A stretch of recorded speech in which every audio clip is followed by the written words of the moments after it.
부활 절기가 끝나고 이제 오늘부터 성령 강림 절기가 시작됩니다. 그 첫 번째 주일을 성령 강림절 이렇게 말을 하기도 합니다.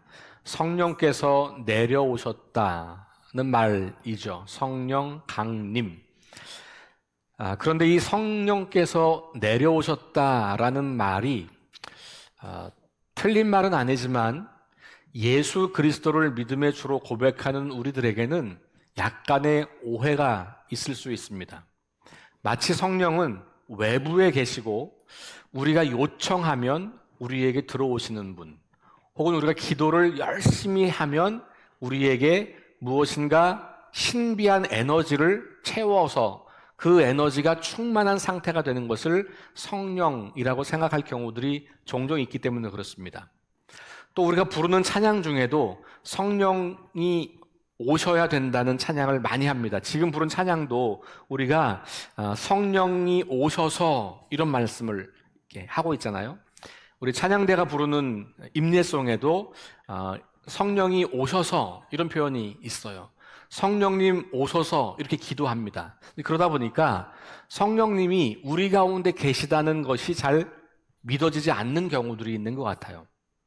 그런 의미에서 오늘 성령 강림절을 시작하면서 바울이 말하고 있는 로마서에서 성령님을 어떻게 이해하고 있는지, 그리고 예수 믿는 그리스도인들에게 성령은 어떤 역할을 하는지를 오늘 말씀을 통해서 한번 다시 살펴보면서 우리가 알고 있는 성령에 대한 이해를 조금 더 확장하거나 혹은 바르게 잡아가는 시간이 되면 좋겠다는 생각을 해보았습니다. 로마서는 기독교의 복음을 잘 설명하고 있는 일종의 논문 같은 책입니다. 그래서 편지긴 하지만 굉장히 신학적인 진술들이 많이 들어가 있기 때문에 우리가 이해하는 게 참 어렵습니다. 더군다나 2000년 전 헬라 지역에서 살았던 사람들에게 주어진 책이고 그 헬라 철학적인 맥락과 배경을 알고 있는 사람들에게 전하는 이야기이기 때문에 지금 우리가 그 시대와 동떨어져서 21세기 대한민국을 살고 있는 우리들에게는 참 이해하기 어려운 책인 것이 분명합니다. 그래서 여러분들이 다른 성경도 마찬가지입니다만 제가 특별히 로마서를 읽으실 때는 좀 쉬운 번역을 찾아서 읽으시는 게 좋습니다. 이 성경으로 읽기에는 맥락과 배경을 충분히 공부하고 읽지 않으면 사실 로마서를 읽는 것이 굉장히 좀 어렵습니다. 성경이 우리한테 좀 어려운 것은 그런 것들이 많다는 것이죠. 그래서 성경을 읽기 전에 그 성경의 배경을 좀 공부하시고, 그리고 성경을 읽으면서 나오는 언어나 문화나 역사적 맥락을 조금씩 알고 있으면 성경을 조금 더 잘 이해하게 되는데 그렇게 하기에는 너무 어렵잖아요. 그런데 쉽게 번역된 성경을 읽으면 그래도 조금은 이해하기가 좋습니다. 그래서 새 번역 성경을 읽으시든지 최근에 성서공회에서 새 한글 성경 번역이 다시 나왔습니다.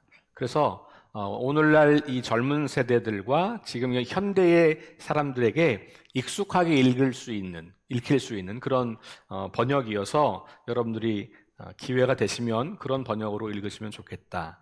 그런 좀 권면을 드리면서 로마서를 간략하게 이 시간에는 그냥 주제 정도만 특별히 1장부터 8장까지 이야기만 그렇게 좀 잠깐 정리를 하면서 맥락을 좀 이해해 보도록 하겠습니다. 로마서 1장 1절부터 7절까지는 이게 편지이기 때문에 인사말 혹은 거기에 감사 이런 것들이 들어 있습니다. 보통 편지들이 그렇게 시작을 합니다. 그래서 중요한 내용은 8절부터 시작되는데 1장 8절부터 3장 20절까지를 하나의 단락으로 끊을 수 있어요. 여기는 어떤 내용이냐 하면 모든 인간은 하나님 앞에 심판을 받을 수밖에 없다는 이야기예요. 그러니까 인간의 실존, 인간의 상황을 설명하는 겁니다. 그래서 거기에는 유대인 그리스도인도 이방인들도 누구나 다 하나님을 떠나 있고 그래서 스스로는 그 하나님과의 관계를 다시 회복할 수 없다는 인간의 비극적이고 절망적인 실존을 소개합니다. 그래서 모든 사람이 범죄하였음에 하나님의 영광에 이르지 못한다라는 구절이 그 안에 들어있죠.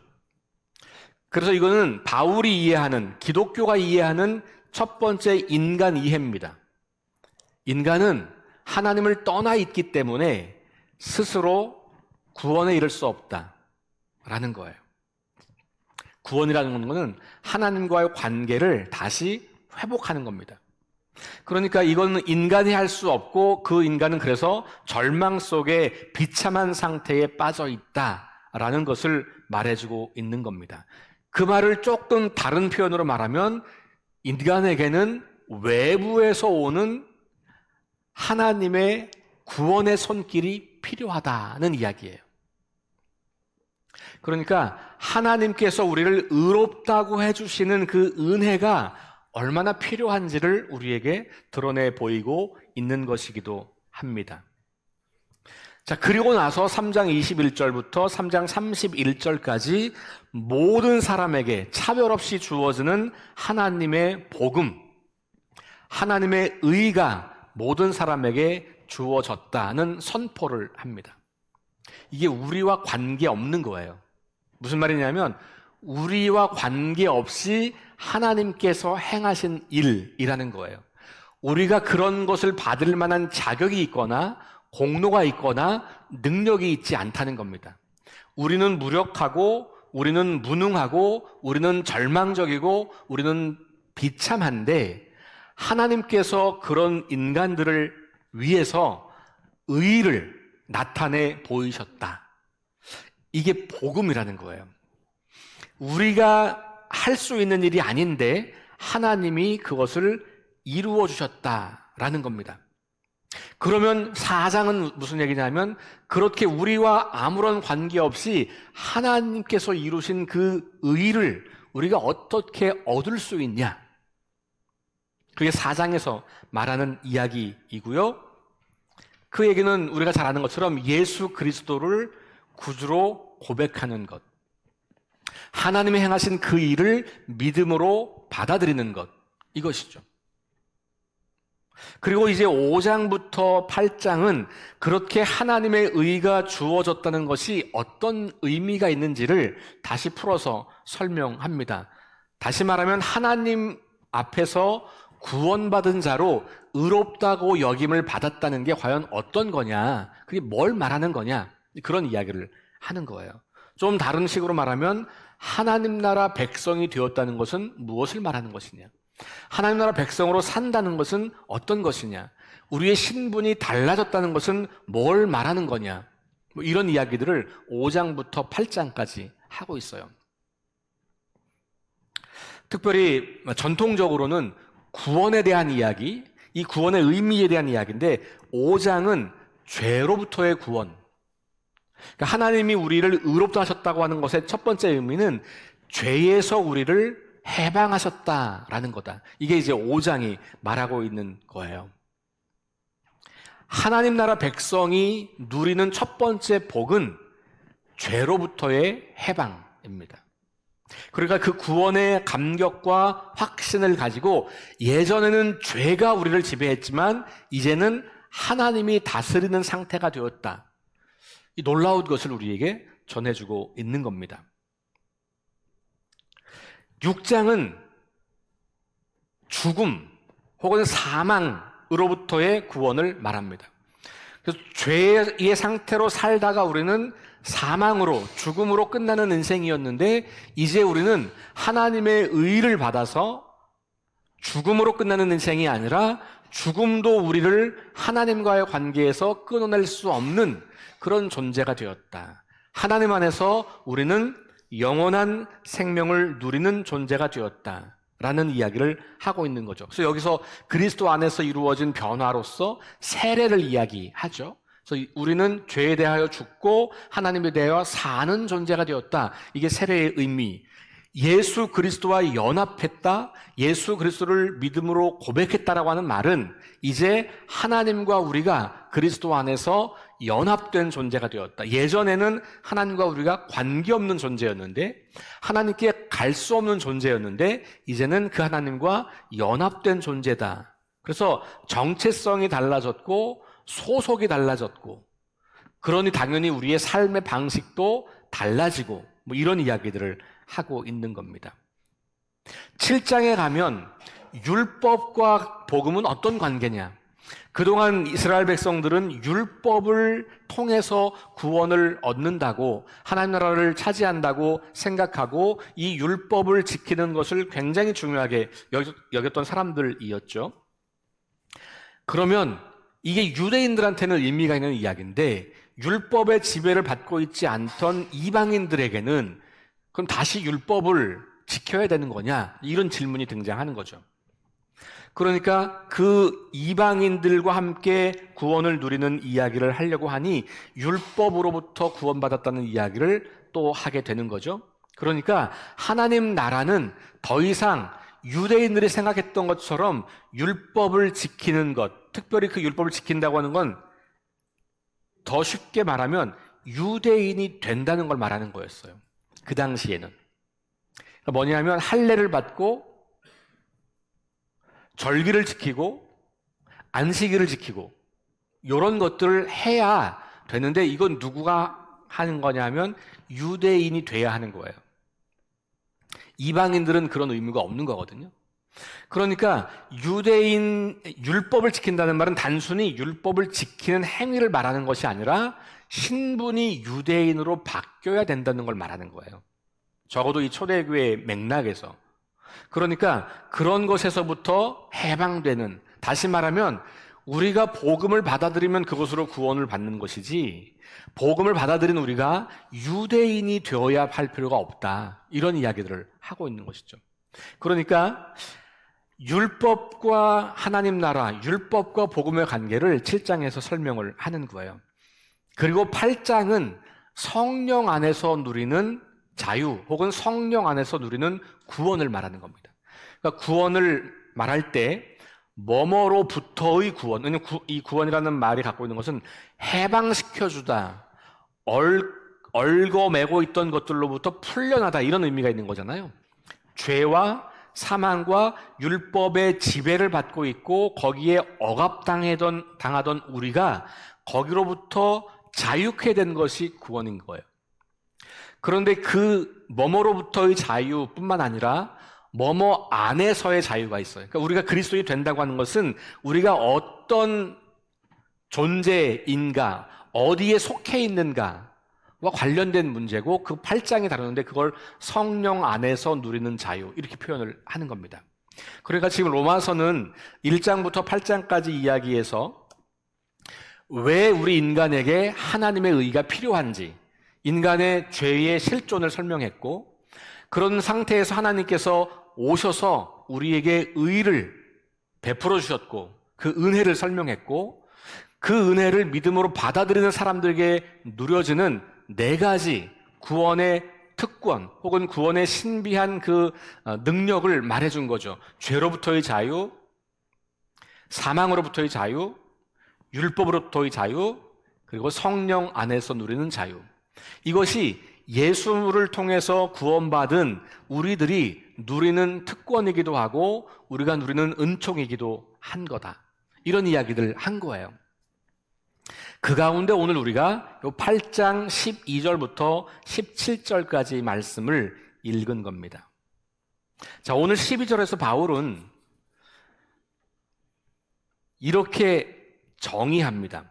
형제들아, 우리가 빚진 자로 돼, 이렇게 이야기하죠. 그러면서 그리스도인들을 향하여서 우리는 빚진 자다, 이렇게 표현해요. 근데 바울이 로마서에서 빚진 자라는 표현을 3번 사용합니다.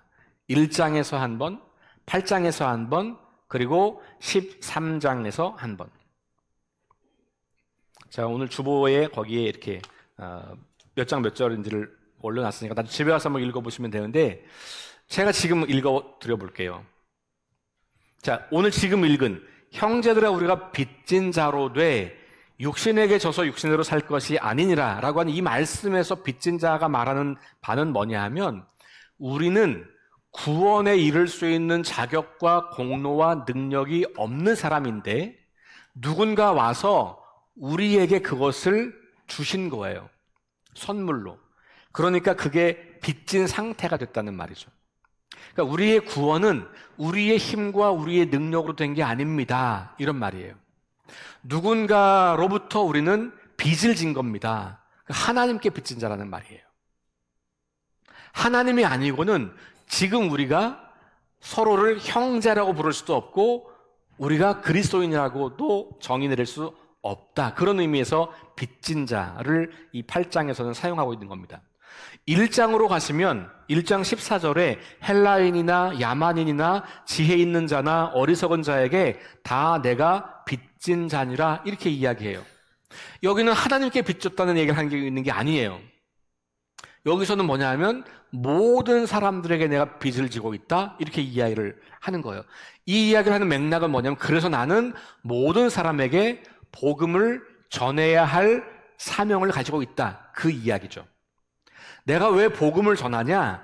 나는 모든 사람에게 빚을 졌다 이렇게 이해하는 거예요. 이건 과연 어떤 의미일까? 자, 방금 8장에서 보았던 하나님에게 빚을 졌다고 하는 말을 사람과의 관계에서는 그렇게 이해하는 겁니다. 왜냐하면 나같이 무익한 사람을 구원하셨으니 이 구원의 소식을 모든 사람에게 전해야 되겠다고 하는 그 빚진 자의 의식이 있는 거예요. 그러니까 하나님께 빚을 갚는 게 아니라 누구한테 빚을 갚아요? 사람에게 빚을 갚는 거예요. 근데 그 사람에게 빚을 갚는 건데 그게 곧 하나님에게 빚을 갚는 게 돼요. 왜냐하면 하나님이 행하신 그 놀라운 구원의 사실을 모르는 사람들에게 전하는 행위가 되기 때문에. 그러니까 모든 사람들에게 내가 빚을 졌다. 그러니 나는 모든 사람들에게 빚을 갚아야 한다. 그래서 내가 모든 사람에게 복음을 전할 것이다. 이렇게 이야기하는 거죠. 그것이 나를 무익하고 무능하고 절망 속에 있는 나를 구원하신 하나님에게 빚을 갚는 게 되는 거예요. 세 번째, 13장 8절 가면 피차 사랑의 빚 외에는 아무에게든지 아무 빚도 지지 말라. 남을 사랑하는 자는 율법을 다 이루었느니라. 이렇게 말씀하시면서 빚진 자라고 하는 존재의 정의를 또 다르게 설명하는데 사람들을 사랑하는 것, 이걸 빚진 자의 행위로 말해주고 있는 거죠. 그러니까 복음을 전하는 것과 바깥으로 공동체 안에서 서로를 사랑하는 것, 내부적으로 이 두 가지가 빚진 자의 삶을 충실하게 살아가는 거예요.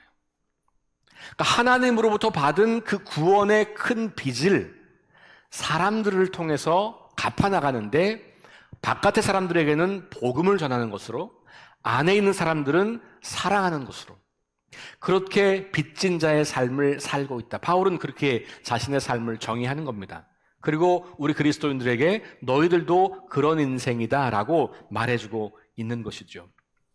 그러니까 우리가 먼저 그리스도인으로 산다고 하는 것은 내가 빚진 자구나, 은혜 입은 자구나, 선물을 값없이 받은 사람이구나 라는 것을 정확히 이해하는 거예요. 그게 자기의 정체성인 거예요. 나는 누군가? 나는 빚진 자다.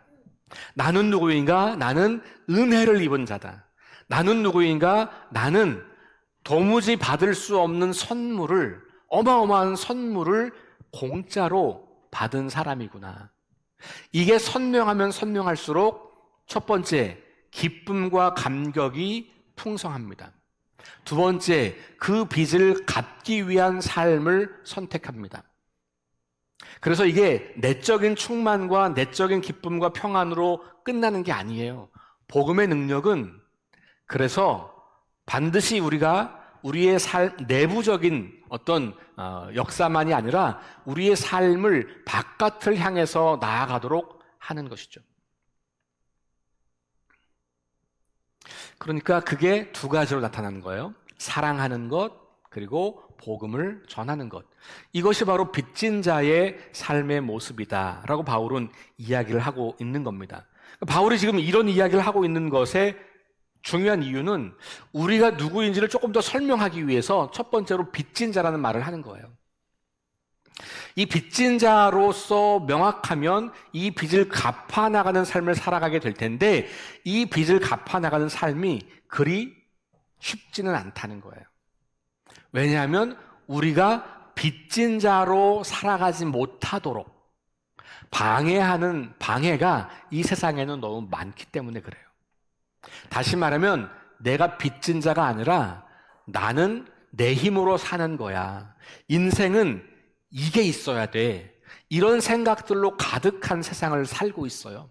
그래서 우리가 세상이 말하는 이게 있어야 돼 라고 하는 것을 얻으려고 무진장 애를 쓰고, 그거 못 얻으면 실패자, 패배자가 되는 거고, 그걸 얻으면 내 힘으로 얻은 게 돼서 내 힘을 가지고 마음대로 행사하게 되는 거죠. 이게 세상이 살아가는 삶의 원리예요. 그런 세상 속에서 빚진 자라고 하는 의식은 대단히 중요합니다. 내가 빚진 자라는 의식이 있어야만 누군가를 돕게 돼요. 내가 빚진 자라는 의식이 있어야만 하나님의 은혜를 따라서 살아갈 생각을 하는 거예요. 그게 아니면 우리는 그런 인생을 살아가기가 어려워요. 그렇지 않아도 어려운데 공격을 계속 그렇게 하니까 더 어렵죠. 오늘 본문 말씀은 그것을 고난받는다라고 이야기를 해요. 빚진 자의 삶을 사는 것은 고난을 받는 것이에요. 우리 그리스도인들이 고난 없이 이 땅에서 평안하게 살려고 하는 것은 복음의 원리와 잘 맞지 않아요. 안타깝게도 우리가 그리스도인으로 산다고 하는 것은, 하나님 나라를 산다고 하는 것은 그 하나님 나라를 대적하는 세상 속에서 그 삶을 사는 거기 때문에 이게 고난이 필수예요. 선택이 아니에요. 그러니까 17절에 이렇게 말하는 겁니다. 자녀이면 또한 상속자, 곧 하나님의 상속자요 그리스도와 함께한 상속자니 우리가 그와 함께 영광을 받기 위하여 고난도 함께 받는다.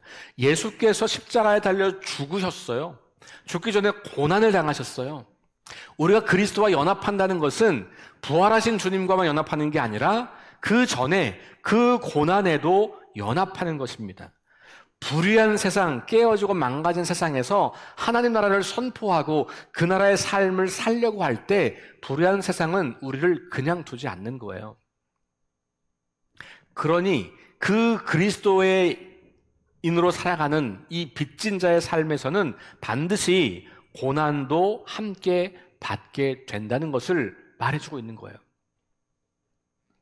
그런데 그 고난을 받는 삶에서 우리를 지켜주는 게 있는데 그게 우리의 새로운 정체성이라는 거예요. 그걸 이 중간에서 이제 12절과 17절 중간에서 그 이야기를 하고 있는 겁니다. 그 정체성이 뭐냐 하면 하나님의 자녀라는 거예요. 근데 우리가 그 하나님의 자녀인 것을 자꾸 망각하고 살아요. 잊고 살아요. 내 삶을 보면 내가 보기에도 내가 하나님의 자녀가 아닌 것 같을 때가 많은 거예요. 내가 이런 생각을 하고 있어? 참, 내가 이런 행동을 했어? 이럴 때가 있잖아요. 나 구원받은 하나님 백성인데, 나 구원받은 자녀인데 어쩌자고 내가 이런 생각을 하고 있지? 어쩌자고 내가 이런 실수를 했지? 어쩌자고 내가 이런 악한 삶을 버리지 못하고 살고 있지? 이렇게 스스로에게 자괴감이 들 때가 있어요. 혹은 주변의 사람들이 여전히 세상의 가치를 가지고 너는 안 돼, 너는 틀렸어, 너는 글러먹었어, 너는 실패자야, 너는 아무것도 할 수 없는 무능한 사람이야, 너는 쓸모없어 라는 메시지를 계속 주는 세상을 살고 있는 거예요.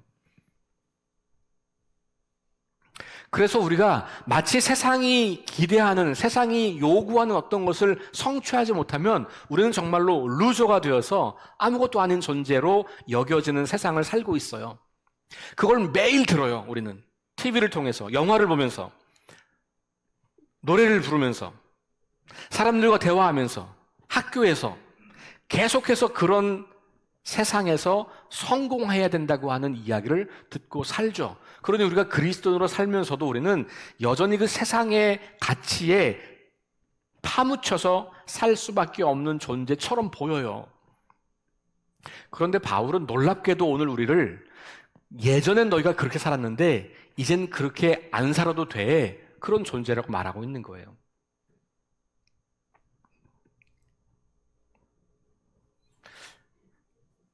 자, 13절 말씀. 너희가 육신대로 살면 반드시 죽을 것이로되 영으로서 몸의 행실을 죽이면 산다.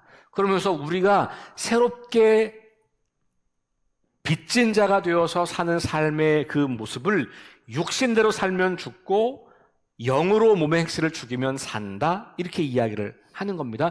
여기 육신대로 산다고 하는 것은 바로 그거예요. 하나님 없이 살던 삶의 방식. 하나님이 존재하지 않는다고 여기며 내가 세상의 주인이고 세상이 말하는 것을 얻어야만 그게 진짜 인생이고 행복이라고 여기고 살았던 그 방식. 그것대로 살면 반드시 죽는다. 이렇게 나와 있는 거예요. 영으로서 몸의 행실을 죽이면 산다. 그러니까 우리가 더 이상 육체 아래에서 세상 나라 방식대로 살지 않는 존재가 되었다는 것을 말하는 겁니다. 여전히 육체 아래에서 예전처럼 살아가는 것은 우리가 하나님과 원수로 지내는 삶을 지속하는 것이고 그 마지막은 죽음이라는 거고, 그러나 우리 안에서 역사하시는 성령을 따라 우리가 옛사람을 부인하고 살아가면 거기에 생명이 있는 거라고 그렇게 말하고 있는 거죠. 그러니까 우리 인생은 우리가 정말로 예수 그리스도를 내 구원자로 고백한다면, 다시 말하면 나는 로마서 1장부터 3장까지 말씀처럼 나는 죽을 수밖에 없는 존재, 나는 망할 수밖에 없는 존재, 내 힘과 내 능력으로는 도무지 구원을 이룰 수 없는 존재인 게 명확하게 깨달아지고, 그래서 나도 하나님이 필요합니다. 하나님의 의의가 필요합니다. 구원이 필요합니다. 요청하면서 그 하나님께 나아가며, 그런데 보니 하나님이 그 일을 이미 다 이루셨다고 하는 것을 성경을 통해서 배우게 되어서, 그렇군요. 하나님이 다 하셨군요. 그러면 그 놀라운 일이 나를 위해서 하신 일임을 내가 믿음으로 받아들이겠습니다. 라고 믿음으로 그 사실을 받아들이는 사람들, 그런 사람들이 우리 그리스도인들인 거예요. 그런 사람들에게 남아 있는 일은 뭐냐 하면, 내가 그러면 나를 위해서 그렇게 죽음으로써 나를 살리신 그 하나님과 함께 살 거냐, 아니면 하나님 없이 그냥 망할 수밖에 없는 인생으로 살던 그때의 삶을 지속할 거냐, 이 두 길을 선택하는 것, 이게 우리에게 남겨진 과제예요. 우리가 성경을 공부하고 기도하고 예배를 드리고 하는 이 모든 행위들은 하나님과 함께 있겠다는 선택을 하는 거예요, 계속. 그리고 그런 걸 통해서 계속해서 이쪽 길을 선택하도록 요구하는 세상에 저항하는 거예요. 넘어지고 또 실수하고 또 돌아가고 다시 말씀을 읽고 예배하고 기도하고 성도들과 함께 교제하는 가운데 다시 그 길을 확인하고 다시 결단하고, 이렇게 반복해서 우리는 주님을 향하여, 하나님을 향하여 한 걸음 한 걸음 나아가는 거예요. 그래서 우리가 성경도 필요한 거고, 기도도 필요한 거고, 예배도 필요한 거고, 공동체도 필요한 겁니다. 결국 그 모든 것은 우리가 바른 선택을 하며 바르게 새로운 존재답게 살기 위한 하나님의 은총의 선물들이에요. 그 모든 것들이. 우리가 그 은총을 사용하면서 우리는 하나님께 더 가까이 가는 거고, 변화된 존재에 더 근접한 삶으로 변화하고 성장하는 것이죠. 그게 바로 빚진 자가 살아야 하는 삶의 모습이라고 하는 겁니다. 그럴 때 우리는 하나님을 기쁘시게 하는 인생을 살아갈 수가 있어요. 8장 8절에 보면 이런 말씀이 있어요. 육신에 거하는 자들은, 육신에 있는 자들은 하나님을 기쁘시게 할 수 없느니라. 반대로 말하면 영에 거하는 자들은, 성령을 따라 사는 자들은 하나님을 기쁘시게 할 수 있다는 말이기도 한 거죠. 9절 말씀을 보면 하나님의 영이 거하시면 육신에 있지 않고 영에 있다. 누구든지 그리스도의 영이 없으면 그리스도의 사람이 아니다. 우리가 그리스도인이 된다고 하는 것의 핵심은 내 안에 그리스도의 영이 계시냐의 문제예요.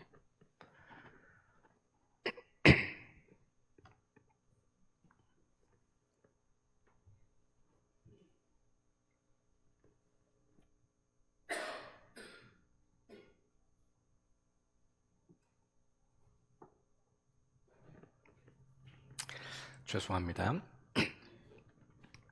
자, 내 안에 그리스도의 영이 없으면 그리스도의 사람이 아니다. 그래서 우리가 자꾸 영을 초청하려고 하는 것 같아요. 내 안에 영이 안 계신 것 같아서 자꾸 초청하려고 하는 거죠. 오십시오. 오소서. 그런데 여러분 성경을 잘 읽어보시면 이미 그 영은 우리 안에 있는 거예요. 아까 교동문에도 나왔지만 요한복음 14장에 나오면 보면 예수께서 우리한테 내가 또 다른 보혜사를 보내겠다고 말씀하셨어요. 그리고 그 보혜사 성령께서 우리를 진리로 인도하신다고 말씀하고 있어요. 그러니까 적어도 구약시대 혹은 예수님이 성령을 보내기 전까지는 이해는 성령은 하나님의 권능, 그 영이어서 하나님 우리한테 보내주셔야만 되는 거였죠. 그런데 예수님을 믿는 믿음을 갖게 되는 순간부터는 우리가 외부에서 그 힘을 요청할 필요가 없는 거예요. 왜냐하면 이미 우리 안에 예수의 영, 하나님의 영, 그리스도의 영이 존재한다는 거예요. 그럼 여기서 말하는 그리스도의 영이 없으면 그리스도 사람이 아니다고 하는 말은 뭡니까? 내 안에 있는 그리스도의 영을 무시하는 거예요. 없는 것 치는 거예요. 그래서 내 안에서 들려오는 세상의 욕망의 이야기만 따르는 거예요. 그런 사람이 그리스도의 영이 없는 사람인 거지 우리 안에 그리스도의 영이 존재하지 않는 게 아닌 거예요. 그래서 우리가 우리 안에 내주하시는 성령님을 바라보지 못할 때 성령님은 1차로 근심하십니다. 탄식하세요. 그 상태가 지속되면 어떻게 됩니까? 성령이 소멸되는데 이 소멸은 사라진다는 말이 아니라 아무런 일을 안 하신다는 말이에요. 그러니까 있는데 없는 존재처럼 되는 거예요. 여러분, 인격적이다라고 하는 것은 존재를 존재로 인정하는 거예요. 존재를 존재로 인정하지 않는 것이 비인격적인 대우예요. 여러분들이 누군가가 여러분들을 존재 취급하지 않으면, 괴롭히지 않아도 괜찮아요. 그냥 무시하면, 그걸 무시한다고 하죠. 무시. 내가 여기 엄연히 있는데 나를 무시해. 내가 막 말을 하는데 무시해. 그럼 어떠세요? 그게 가장 큰 괴로움이에요. 그렇죠? 그게 비인격적인 대우를 받는 거거든요. 성령님께서 비인격적인 대우를 우리한테 받고 있을 수 있다는 거예요. 그러면 그 영이 침묵하세요. 그러면 우리 안에서 어떤 음성이 들려옵니까? 세상의 이야기, 예전에 따랐던 그 이야기가 우리 안에서 크게 들리기 시작하는 거고 우리가 그것을 따라 인생을 살게 되는 것. 그러니까 그리스도의 영이 없다고 하는 말은 존재하지 않는다는 말보다는 계시는 그 분을 우리가 무시하고 외면하고 왕따시키는 거죠. 없는 척 지워버리는 거예요. 여러분, 부부지간에도, 부모 자녀지간에도 같은 집에 살고 있지만 없는 척하면서 사는 건 괴로운 일이잖아요. 만약 여러분들이 그런 경험을 하신다면 그 괴로움이 얼마나 큰지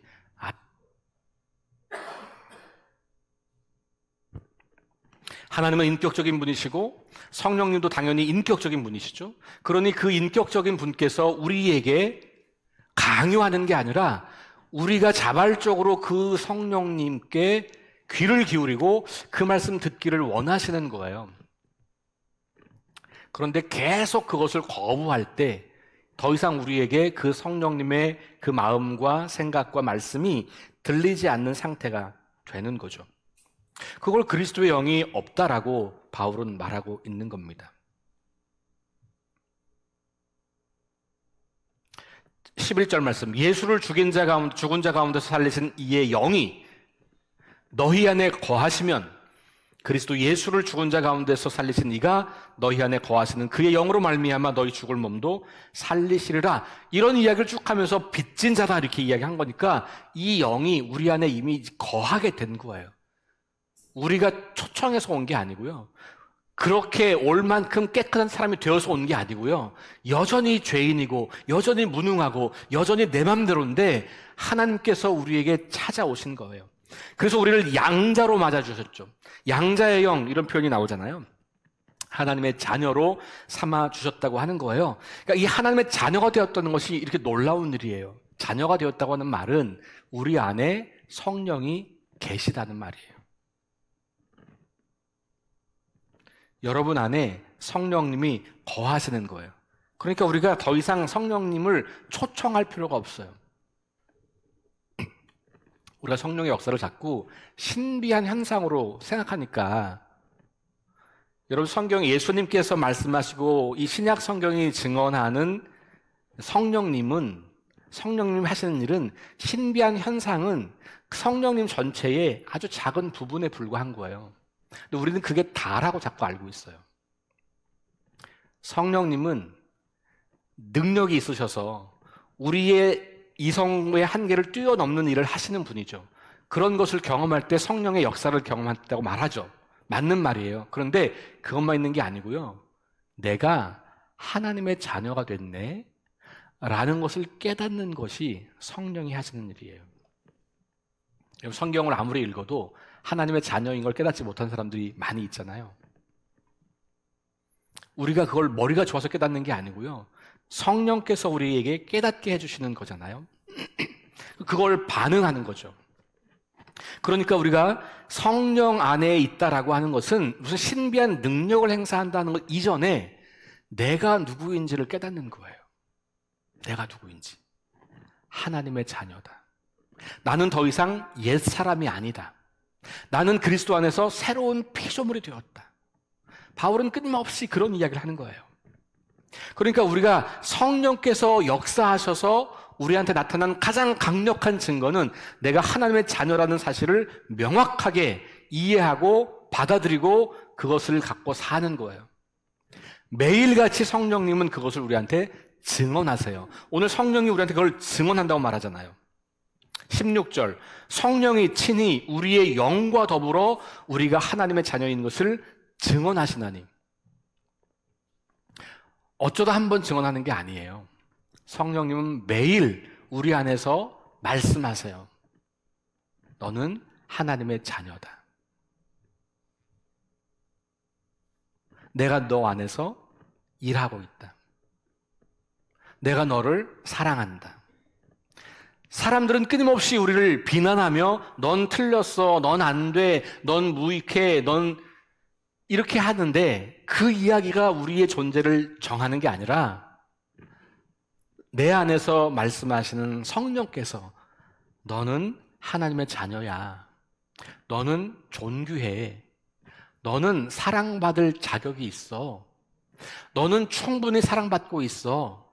너는 사랑받는 존재야.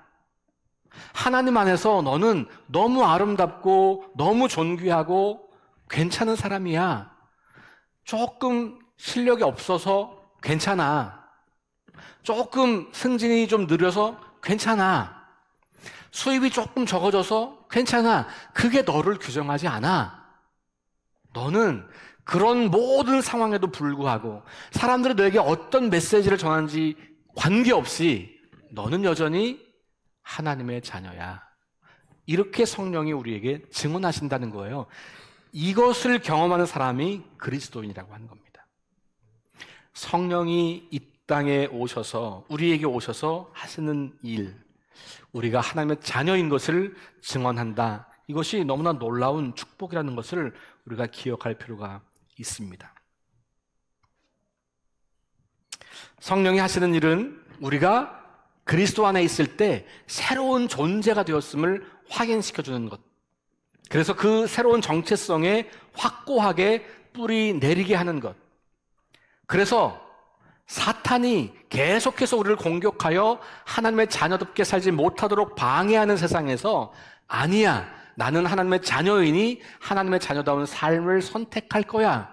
그 길을 선택하도록 도우시는 분이다 라는 거죠. 그럴 때 우리가 이 빚진 자의 삶을 충실하게 살아가면서 바울처럼 모든 사람들에게 이 좋은 소식을 나누어 주려고 하는 거고, 내 곁에 있는 사람들이 성령이 거하시는 하나님의 성전이고 하나님의 자녀인 것을 인정하면서 연약해 보여도, 내 마음에 안 들어도, 나랑 취향이 달라도 사랑으로 섬기는 거예요. 그게 믿음, 하는 거죠. 그리고 그런 사람들이 모인 곳이 교회인 거고, 그런 공동체 안에서 우리가 그렇게 서로를 존중하고 배려하고 사랑하고 더 깊이 하나님의 자녀인 것을 서로 확인시켜 줄 때 그 힘을 가지고 거친 세상에서 승리하게 되는 거고, 그 거친 세상 속에서 우리가 어떤 존재인지를 드러내는 것이고, 교회가 어떤 공동체인지를 나타내는 삶을 살게 되는 거죠. 그러면 교회는 소망이 있는 겁니다. 그러면 교회는 더 이상 세상을 실망시키는 존재가 아니라 세상을 놀라게 하는, 지난주 말씀드린 것처럼 그런 공동체가 될 수 있는 거고, 그럴 때 우리는 하나님의 그 놀라운 구원에 합당한 그런 존재로서의 삶을 살게 되는 것이죠. 다시 한번 성령님이 증언하시는 음성을 들어보시기 바랍니다. 너는 하나님의 자녀다. 나는 너를 절대로 포기하지 않는다. 너는 죄에 대하여 죽었고 나에 대하여만 산 자다. 너는 나와 화해하였고 은혜 아래 거하며 장차 올 영광을 바라게 된다. 하나님 나라를 유업으로 이어받을 상속자다. 더 이상 죄가 너를 망가뜨릴 수 없는 존귀한 존재다. 끊임없이 이 말씀을 우리에게 들려주시는 거죠. 그래서 우리는 신비한 음성과 현상으로 성령님의 음성을 듣는 게 아니라 진리인 이 말씀을 여러분들이 읽고 묵상하고 생각하는 가운데 이 말씀을 가지고 내 영이 이 말씀에 반응할 때 그 영과 함께 성령께서 우리 가운데 말씀하시는 음성을 듣게 되는 거예요. 이 성령님과 함께 성경을 통하여 우리에게 끊임없이 말씀하시는 그 성령님의 증언을 듣고 믿음으로 그 삶을 살아가는, 육신을 따라가지 않고 성령을 따라 살아가는 그런 거룩한 인생들이 다 될 수 있기를 주의 이름으로 축원합니다.